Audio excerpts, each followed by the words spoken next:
Hey YouTube, how's it going? Well, okay, yesterday turned out to be kind of a day off, but that's okay. Days off are allowed.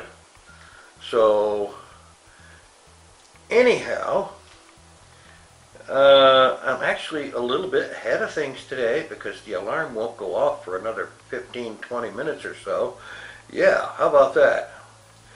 Well, I did say that I had another fan fiction review coming, and I do. Because I've got it actually right here. I actually have actual notes on actual paper. How about that? You know, I'm actually doing actual things. How about that? Amazing. Okay. The title of this one is Queen of Blood. Sounds interesting right there all by itself. This is a crossover from Worm and something called Castlevania, which, by the way, I've seen the name Castlevania around the internet over the last few years, but I've never bothered to actually look it up and see what it is. I have no idea what it is. And no, I'm not going to look it up anytime soon. I'm not interested enough to know. But the story turned out to be very good because, well, you know how most of these things start out. Taylor Hebert stuffed in the locker, and she triggers with a different power set.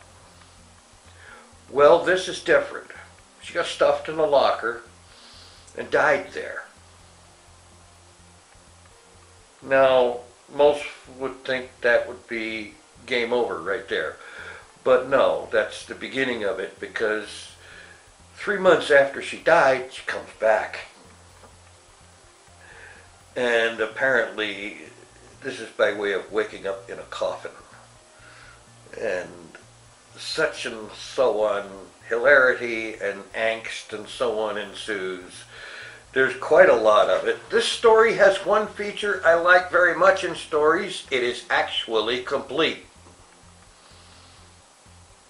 Yeah. Not only that, but from what I've seen, there is also a sequel in the works. No telling how long that's going to take or if it will ever complete.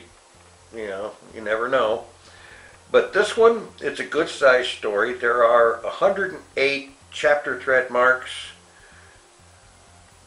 in the story on, what is it, Space Battles, I think it's posted on.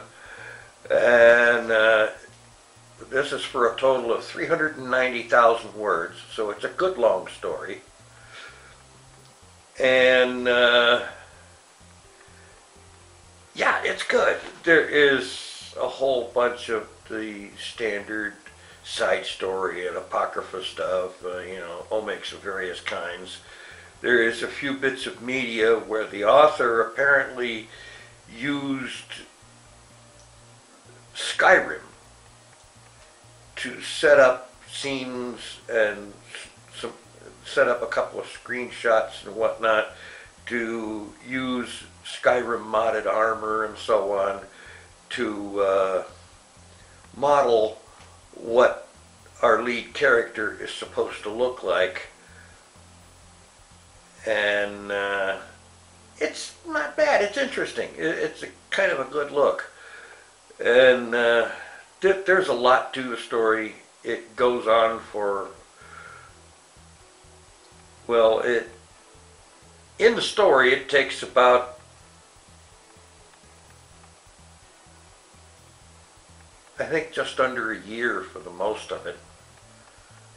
Yeah. But then there is parts of it that happen 15 and 20 years later. It's interesting. It's a very good read. I highly recommend it. And especially if you're into vampire stories, because this really is one. And it's a good one. Anyway, that's probably about it. Now I got a chance of actually getting this thing processed before the alarm goes off. How about that? That's really making progress. Thanks for watching. Take it easy. I am out of here.